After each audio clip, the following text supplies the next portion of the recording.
Hello friends, ನಮಸ್ಕಾರ. ನಾಡು ನುಡಿ ಲೈವ್ಗೆ ಸ್ವಾಗತ. ಸ್ನೇಹಿತರೆ, ನೀವೇನಾದ್ರೂ ದೊಡ್ಡ ಮೊತ್ತದ ಹಣದ ವಹಿವಾಟನ್ನ ನಡೆಸ್ತಾ ಇದ್ದೀರಾ?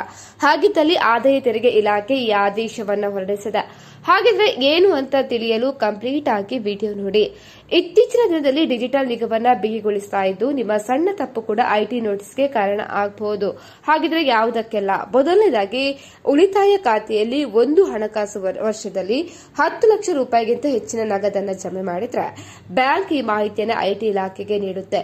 ಅದೇ ರೀತಿ ಬ್ಯಾಂಕ್ ಎಫ್ಡಿಗಳಲ್ಲಿ 10 ಲಕ್ಷಕ್ಕಿಂತ ಹೆಚ್ಚು ಮೊತ್ತವನ್ನು ನಗದು ರೂಪದಲ್ಲಿ ಹೂಡಿಕೆ ಮಾಡುವುದು ಕೂಡ ನೋಟಿಸ್ಗೆ ಕರೆ ನೀಡಿದಂತಾಗುತ್ತದೆ.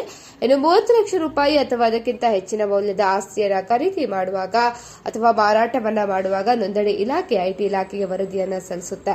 ನೀವು 1 ಲಕ್ಷಕ್ಕಿಂತ ಹೆಚ್ಚಿನ ಮೊತ್ತದ ಕ್ರೆಡಿಟ್ ಕಾರ್ಡ್ ಬಿಲ್ ಅನ್ನ ನಗದು ರೂಪದಲ್ಲಿ ಪಾವತಿ ಮಾಡಿದ್ರೆ ಅಥವಾ ವರ್ಷಕ್ಕೆ 10 ಲಕ್ಷಕ್ಕಿಂತ ಹೆಚ್ಚಿನ ಬಿಲ್ ಅನ್ನ ಪಾವತಿಸಿದರೆ ತನಿಖೆಗೆ ಕೂಡ ಎದುರಾಗಬಹುದಾಗಿದೆ.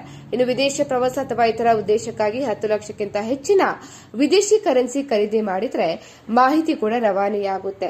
ಸೊ ಈ ವಹಿವಾಟುಗಳನ್ನ ಮಾಡುವುದು ಅಪರಾಧವಲ್ಲ, ಆದರೆ ಇವುಗಳಿಗೆ ನಿಮ್ಮ ಬಳಿ ಸರಿಯಾದ ದಾಖಲೆಗಳು ಮತ್ತೆ ಆದಾಯದ ಮೂಲ ಕೂಡ ಕಡ್ಡಾಯ ಆಗಿರುತ್ತೆ.